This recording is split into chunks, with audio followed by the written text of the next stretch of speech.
जय हिंद। नमस्कार साथियों, आप सभी लोगों का मोस्ट वेलकम है आज के इस नए क्लास में।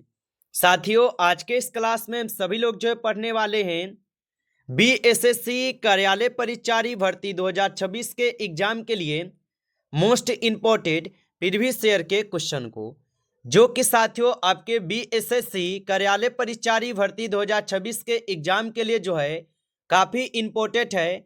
तो आप सभी लोग इस क्लास को बिल्कुल अच्छी तरीके से लास्ट तक देखिएगा और इस क्लास में दिए जाने वाले इन सभी प्रश्न को आप अच्छे से जरूर याद कर लीजिएगा, जिससे कि आप जो है अपने एग्जाम में सभी क्वेश्चन को आसानी तरीके से बना पाएंगे। तो चलिए साथियों, क्लास को स्टार्ट करते हैं।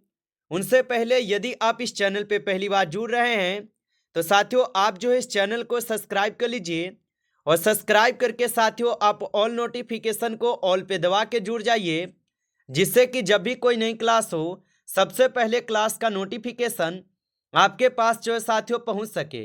तो आप इस चैनल को सब्सक्राइब कर लीजिए, साथ ही साथ आप जो है इस क्लास को भी साथियों लाइक जरूर कर लीजिएगा। तो चलिए क्लास को स्टार्ट करते हैं और देखिएगा साथियों क्वेश्चन क्या दिया गया है। साथियों क्वेश्चन दिया गया है कि सिंधु घाटी सभ्यता के लोग जो है ये किसकी पूजा करते थे। चलिए बताएंगे साथियों। ये सभी क्वेश्चन जो है साथियों काफी इंपॉर्टेंट और सिलेक्टेड क्वेश्चन है, जो कि आपके पेपर में साथियों 100% ये सभी प्रश्न जो है पूछे जाएंगे। तो आप अच्छे से इन सभी प्रश्न को साथियों याद जरूर कर लीजिएगा और बताएंगे साथियों कि सिंधु सभ्यता के लोग जो है ये किसकी पूजा करते थे। तो याद रखिएगा साथियों, ये पूजा करते थे पशुपति के। ऑप्शन यहाँ पे बी सही जवाब है साथियों, पशुपति के। अगला प्रश्न देखेंगे साथियों कि बंगाल का अंतिम स्वतंत्र शासक कौन था। चलिए बताइए साथियों, तो बंगाल का जो अंतिम स्वतंत्र शासक था साथियों ये कौन था। तो याद रखिएगा साथियों, बंगाल के अंतिम स्वतंत्र शासक थे सिराजुद्दौला। ऑप्शन यहाँ पे सी सही जवाब है साथियों, सिराजुद्दौला। अगला प्रश्न देखेंगे कि बांग्लादेश की स्वतंत्रता की घोषणा कब की गई। बताएंगे साथियों, तो बांग्लादेश की स्वतंत्रता की जो घोषणा की गई थी साथियों कब की गई थी। तो याद रखिएगा साथियों, इसकी घोषणा की जाती है 1971 में। ऑप्शन यहाँ पे सी सही जवाब है 1971 में। अगला प्रश्न देखेंगे साथियों कि अफीम युद्ध किन दो देशों के बीच जो है साथियों हुआ था। चलिए बताएंगे साथियों, तो अफीम युद्ध किन दो देशों के बीच हुआ था। तो याद रखिएगा साथियों, अफीम युद्ध जो है ये चीन और इंग्लैंड के बीच हुआ था। ऑप्शन यहाँ पे बी सही जवाब है, चीन और इंग्लैंड के बीच। अगला प्रश्न है कि सार्वभौम संसद की अवधारणा जो ये किस देश द्वारा दी गई थी। चलिए बताएंगे साथियों, तो सार्वभौम संसद की अवधारणा किस देश द्वारा दी गई थी। तो याद रखेंगे साथियों, यहाँ पे इस क्वेश्चन का सही जवाब इंग्लैंड के द्वारा होगा। ऑप्शन ए सही जवाब है, इंग्लैंड के द्वारा।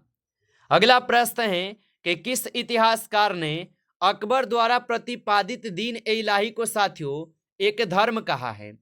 बताइए साथियों, तो किस इतिहासकार ने अकबर द्वारा प्रतिपादित दीन ए इलाही को एक धर्म कहा है। तो साथियों आप याद रख लेंगे, यह कहे हुए हैं अबुल फजल। ऑप्शन ए सही जवाब है, अबुल फजल कहे हैं। अगला प्रश्न है भारतीय राष्ट्रीय ध्वज के अशोक चक्र में कितनी तिलियां होती हैं। बताइए साथियों, ये सभी क्वेश्चन जो है साथियों काफी इंपॉर्टेंट और वीवीआई सेलेक्टेड क्वेश्चन लिए हैं, जो कि आपके पेपर में साथियों 100% जो है ये सभी प्रश्न साथियों पूछे जाएंगे। तो आप अच्छे से इन सभी प्रश्न को याद जरूर कर लीजिएगा और बताइए साथियों कि भारतीय राष्ट्रीय ध्वज के अशोक चक्र में कितनी तिलियां होती है। तो याद रखिएगा साथियों, इसमें होते हैं कुल कितने तिलियां। तो इसमें कुल 24 तिली होती है। ऑप्शन ए यहाँ पे आप लगा रहे हैं तो आपका सही जवाब हो जाएंगे साथियों, याद रखिएगा। अगला प्रश्न साथियों यहाँ पे आपका कि कंप्यूटर सॉफ्टवेयर जैसे विषय जो साथियों आते हैं। तो कंप्यूटर सॉफ्टवेयर जैसे विषय जो साथियों किसमें आते हैं। तो कंप्यूटर सॉफ्टवेयर जैसे विषय जो है साथियों अवशिष्ट सूची के अंतर्गत आते हैं। ऑप्शन यहाँ पे डी सही जवाब है, अवशिष्ट सूची के अंतर्गत होगा। अगला प्रश्न है कि कौन सा अनुच्छेद राज्य के नीति निर्देशक सिद्धांतों से संबंधित है। चलिए बताएंगे साथियों, तो कौन सा अनुच्छेद है जो कि राज्यों के नीति निर्देशक सिद्धांतों से संबंधित है। तो याद रखिएगा साथियों, यहाँ पे इस क्वेश्चन का सही जवाब अनुच्छेद 44 हो जाएंगे। ऑप्शन डी कीजिएगा, सही जवाब अनुच्छेद 44 होगा। अगला प्रश्न है, निम्नलिखित संतों में से कौन महाराष्ट्र क्षेत्र में सक्रिय थे? चलिए बताएंगे साथियों। तो निम्नलिखित संतों में से कौन है जो कि महाराष्ट्र क्षेत्र में सक्रिय थे? तो साथियों यहाँ पे इस क्वेश्चन का सही जवाब एकनाथ हो जाएंगे। ऑप्शन सी करेंगे, सही जवाब एकनाथ होगा। अगला प्रश्न साथियों, निम्नलिखित में से कौन सा बिहार में घड़ियालों का प्रजनन स्थल है? चलिए बताइए साथियों। तो निम्नलिखित में से कौन सा बिहार में घड़ियालों का प्रजनन स्थल हो जाएंगे? तो याद रखिएगा साथियों, यहाँ पे इस क्वेश्चन का सही जवाब जो है ऑप्शन बी हो जाएंगे, गंडक नदी। ऑप्शन यहाँ पे बी सही जवाब है, याद रखेंगे। अगला प्रश्न है कि भारत में केंद्र राज्य संबंध जो है निर्भर है। तो भारत में केंद्र राज्य संबंध जो है ये निर्भर हो जाएंगे। तो साथियों ये निर्भर है आपके संवैधानिक प्रावधानों पर। ऑप्शन ए सही जवाब है, संवैधानिक प्रावधानों पर होगा। अगला प्रश्न है कि निम्नलिखित में से कौन सा भारत में गरीबी का कारण है? चलिए बताइए साथियों। तो निम्नलिखित में से कौन सा भारत में गरीबी का कारण होगा? तो साथियों कम पूंजी निर्माण, बुनियादी ढांचे की कमी और जनसंख्या का दबाव, यानी कि उपयुक्त सभी जो है यहाँ पे आपका सही है, इनमें सभी होगा। अगला प्रश्न साथियों, निम्नलिखित में से कौन सी सबसे कठोर धातु है? बताइए साथियों। और साथियों आप अभी तक इस क्लास को जो है लाइक नहीं किए हैं तो आप इस क्लास को साथियों एक बार ज़्यादा से ज़्यादा लाइक कर लीजिए। नए जुड़े हैं चैनल पे तो आप इस चैनल को भी सब्सक्राइब करके ऑल नोटिफिकेशन को ऑल पे दबा के जुड़ जाइएगा, जिससे कि जब भी कोई नई क्लास हो सबसे पहले क्लास का नोटिफिकेशन आपके पास जो है साथियों पहुंच सके। तो आप इस चैनल को सब्सक्राइब जरूर कर लीजिएगा। और साथियों यदि आपको पीडीएफ चाहिए रिवीजन के लिए तो आप कमेंट करके जरूर बताएंगे। और बताइए साथियों कि निम्नलिखित में से कौन सी सबसे यहाँ पे कठोर धातु है? तो साथियों यहाँ पे सबसे कठोर धातु जो है यहाँ पे साथियों लोहा हो जाएंगे। ऑप्शन यहाँ पे साथियों बी आपका सही जवाब है, लोहा होगा। अगला प्रश्न देखिएगा, निम्नलिखित में से किस तत्व में न्यूट्रॉन नहीं होता है? बताइए साथियों। तो निम्नलिखित में से किस तत्व में न्यूट्रॉन नहीं होता है? तो याद रखेंगे साथियों हाइड्रोजन में जो है साथियों न्यूट्रॉन नहीं होता है। ऑप्शन सी सही जवाब है। अगला प्रश्न, निम्नलिखित में से किसे लाल नदी और नीली वादियों की भूमि के रूप में भी साथियों जाना जाता है? तो निम्नलिखित में से किसे लाल नदी और नीली वादियों की भूमि के रूप में जाना जाता है? तो याद रखेंगे साथियों ये जानते हैं हम सभी लोग असम को। ऑप्शन यहाँ पे सी सही जवाब है, असम को। अगला प्रश्न है 100% सौर ऊर्जा पर चलने वाला भारत का पहला प्रदेश है। तो 100% सौर ऊर्जा पर चलने वाला भारत का जो पहला प्रदेश साथियों कौन सा है? तो याद रख लेंगे साथियों दीव हो जाएगा। ऑप्शन सी सही जवाब है, दीव होगा। अगला प्रश्न है कि प्रवर्तन के नियम सत्य हैं, बताइए।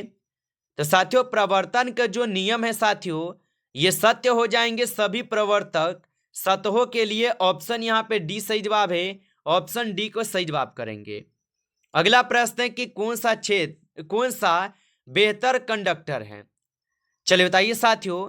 तो कौन सा यहाँ पे बेहतर कंडक्टर हो जाएंगे? तो साथियों यहाँ पे निकेल जो है ये आप सभी लोग का यहाँ पे साथियों सही जवाब होगा। अगला प्रश्न है कि खगोलीय दूरबीन द्वारा बनाई गई छवि होती है। बताइए साथियों। तो खगोलीय दूरबीन द्वारा बनाई गई छवि होती है। तो साथियों ये छवि जो है आपके आभासी और आवर्धित होते हैं। ऑप्शन यहाँ पे बी सही जवाब है, आभासी और आवर्धित होते हैं।